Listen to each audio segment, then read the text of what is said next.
레위기 21장 전체 말씀을 제가 읽도록 하겠습니다. 여호와께서 모세에게 이르시되 아론의 자손 제사장들에게 말하여 이르라. 그의 백성 중에서 죽은 자를 만짐으로 말미암아 스스로를 더럽히지 말려니와 그의 살붙인 그의 어머니나 그의 아버지나 그의 아들이나 그의 딸이나 그의 형제나 출가하지 아니한 처녀인 그의 자매로 말미암아서는 몸을 더럽힐 수 있느니라.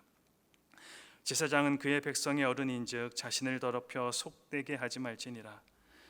제사장들은 머리털을 깎아 대머리 같게 하지 말며 자기의 수염 양쪽을 깎지 말며 살을 베지 말고 그들의 하나님께 대하여 거룩하고 그들의 하나님의 이름을 욕되게 하지 말 것이며 그들은 여호와의 화제 곧 그들의 하나님의 음식을 드리는 자인즉 거룩할 것이라. 그들은 부정한 창녀나 이혼당한 여인을 취하지 말지니 이는 그가 여호와 하나님께 거룩함이니라. 너는 그를 거룩히 여기라. 그는 내 하나님의 음식을 드림이니라. 너는 그를 거룩히 여기라. 너희를 거룩하게 하는 나 여호와는 거룩함이니라.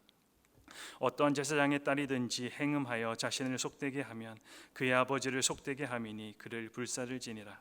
자기의 형제 중 관유로 부음을 받고 위임되어 그의 복을 입은 대제사장은 그의 머리를 풀지 말며 그의 옷을 찢지 말며 어떤 시체든지 가까이 하지 말지니 그의 부모로 말미암아서도 더러워지게 하지 말며 그 성소에서 나오지 말며 그의 하나님의 성소를 속되게 하지 말라. 이는 하나님께서 성별하신 관유가 그 위에 있음이니라. 나는 여호와이니라. 그는 처녀를 데려다가 아내를 삼을지니 과부나 이혼당한 여자나 창녀짓을 하는 더러운 여인을 취하지 말고 자기 백성 중에서 처녀를 취하여 아내를 삼아라. 그의 자손이 그의 백성 중에서 속되게 하지 말지니 나는 그를 거룩하게 하는 여호와임이니라. 여호와께서 모세에게 말씀하여 이르시되 아론에게 말하여 이르라. 누구든지 너의 자손 중 대대로 육체에 흠이 있는 자는 그 하나님의 음식을 드리려고 가까이 오지 못할 것이니라.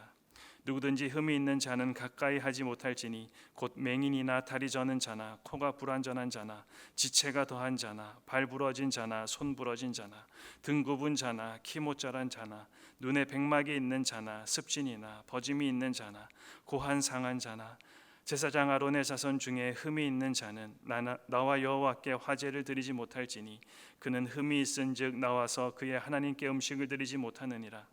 그는 그의 하나님의 음식이 지성물이든지 성물이든지 먹을 것이나 휘장 안에 들어가지 못할 것이요 제단에 가까이 하지 못할지니 이는 그가 흠이 있음이니라. 이와 같이 그가 내 성소를 더럽히지 못할 것은 나는 그들을 거룩하게 하는 여호와임이니라. 이와 같이 모세가 아론과 그의 아들들과 온 이스라엘 자손에게 말하였더라. 아멘. 계속해서 이어지던 백성들에 향한 지침이 끝난 이후에 이제 레위기 21장은 제사장이 지켜야 할 성결 규례에 관한 말씀입니다.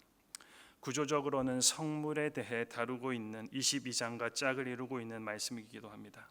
그러기에 오늘 말씀과 또 내일 묵상할 22장의 말씀을 이어서 같은 틀 속에서 본문을 묵상하시면 좀 더 분명하고 명확한 이해가 있을 것이라 생각됩니다. 먼저 1절에서 9절까지의 말씀은 일반 제사장들의 장례 및 결혼에 대한 규례를 말하고 있고 10절에서 15절은 대제사장과 관련된 거룩의 규례를 말하고 있습니다. 우리가 알고 있는 일반적인 정의에서 제사장은 부정한 것을 접촉하면 안 된다라고 알고 있습니다. 그리고 시신은 율법의 기준에서 볼 때 부정합니다. 죽음을 죄의 결과로 여겼기 때문입니다. 그래서 1절 하반절을 보면 죽은 자를 만짐으로 말미암아 스스로를 더럽히지 말라라고 말씀하고 있습니다. 그런데 2절과 3절을 보면 예외 규정 한 가지를 말해주고 있습니다. 2절을 보시면 그의 살붙인 그의 어머니나 그의 아버지나 그의 아들이나 그의 딸이나 그의 형제나 출가하지 아니한 처녀인 그의 자매로 말미암아서는 몸을 더럽힐 수 있느니라. 직계 가족에 대해서는 시신을 만지는 것을 허용하고 있음을 볼 수가 있습니다.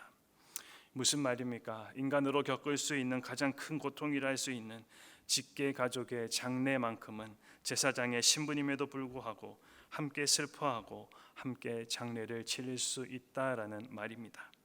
하지만 여전히 제한 사항은 남아 있습니다. 그것이 바로 5절의 말씀입니다.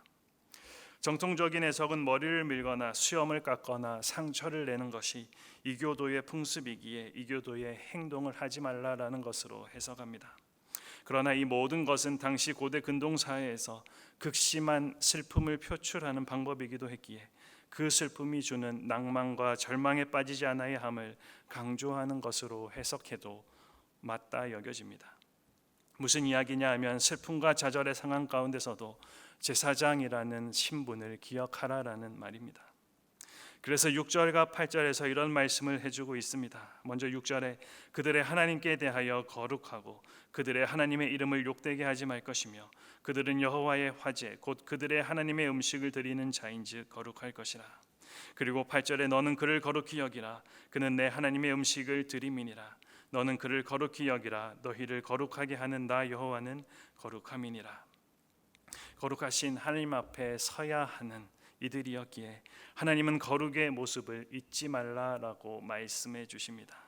그래서 슬픔의 현장에 있더라도 그 슬픔이 주는 절망과 낭망에 빠지는 것은 엄중히 경고하고 계신 것입니다. 그렇다면 왜 하나님은 좀 더 슬퍼하고 좀 더 애통해하는 것을 막고 있는 것일까요? 오늘 말씀은 그 이유를 대제사장의 결혼을 통하여 그리고 육체에 흠이 없는 제사장들을 통하여 설명해 주고 있습니다. 대제사장은 다른 제사장들보다 더 엄격한 법이 적용됩니다. 그래서 부모의 시신마저도 가까이 할 수 없다 말하고 있습니다. 엄격한 거룩이 그에게 있어야 한다라는 것입니다. 그런데 13절과 14절을 보면 그와 같은 거룩이 그의 아내에게도 있어야 합니다. 처녀에 해당하는 히브리어는 순수한, 순결한이라는 뜻을 가지고 있습니다. 즉 이 말씀은 아내도 철저한 순결함이 있어야 한다는 말입니다. 이 말씀이 중요한 이유는 부부를 하나로 보고 있기 때문입니다. 일방의 순결로 하나님의 일이 행해지는 것이 아니라 같이 영향을 주고받고 있다라는 말입니다. 하나님께 나아가는 것은 부부가 그리고 온 가족이 함께 거룩하고 순결해질 때 온전하여진다라는 것을 우리들에게 보여줍니다. 그렇다면 왜 제사장들이 슬픔 속에서도 그 슬픔에 빠지면 안 되는지를 우리는 알 수 있습니다. 하나님께 가까이 있는 그를 통해 그 가족이 온전하여지기 때문입니다. 인간의 슬픔이 절망이 되는 것은 한순간입니다. 그리고 절망은 더 깊은 낭망을 낳을 뿐입니다. 그러나 성경은 우리들에게 분명히 말합니다. 인간의 절망을 바꾸어 춤이 되게 하시는 분은 다름 아닌 하나님이시라고 말입니다. 그러기에 하나님은 하나님의 일을 하는 이들이 끝내는 주님을 향하여 그들의 눈을 들기를 바라셨던 것입니다.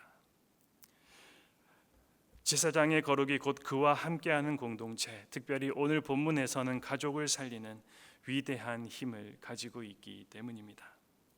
같은 이유로 흠이 있는 제사장은 어떻습니까? 그는 사역을 할 수가 없습니다. 하나님 앞에 섬기는 자로 설 수가 없습니다. 그럼 이것은 얼마나 큰 저주가 되겠습니까? 신약 시대에서도 맹인은 신의 저주를 받았다라고 여겼는데 오늘도 흠 있는 제사장에 먼저 등장하는 것이 바로 맹인입니다. 하물며 이 모세 시대에는 어떠했겠습니까? 그런데 하나님은 여기서도 놀라운 약속 하나를 하고 계십니다. 21절과 22절 말씀입니다. 제사장 아론의 자손 중에 흠이 있는 자는 나와 여호와께 화제를 드리지 못할지니 그는 흠이 있은즉 나와서 그의 하나님께 음식을 드리지 못하느니라. 그리고 22절입니다. 그는 그의 하나님의 음식이 지성물이든지 성물이든지 먹을 것이나. 무슨 말씀입니까? 제사장으로서의 직무는 수행할 수가 없지만 제사장으로서의 몫은 그에게 주어진다라는 말씀입니다. 지성물과 성물은 하나님께 바쳐진 모든 거룩한 제물을 의미합니다. 즉 이 말은 제사장이 취할 수 있는 모든 권리들을 흠 있는 제사장도 동일하게 누린다라는 말씀입니다. 흠이 있다고 버려지는 것이 아니라 그 흠 때문에 직무 수행은 못하게 되더라도 제사장이 누리는 권리는 유지된다라는 말씀입니다. 하나님이 왜 이렇게 하십니까? 이유는 하나, 제사장이라는 그 영적인 신분을 잊지 말라라는 것입니다. 이 영적인 신분을 기억하고 있을 때 그와 함께하는 공동체 또 가족들이 거룩과 성결이 주는 영적 유익을 실제적으로 공유할 수가 있기 때문입니다. 그렇다면 우리는 어떻습니까? 우리는 나 하나 온전하여지면 된다라고 여길 때가 참 많이 있습니다.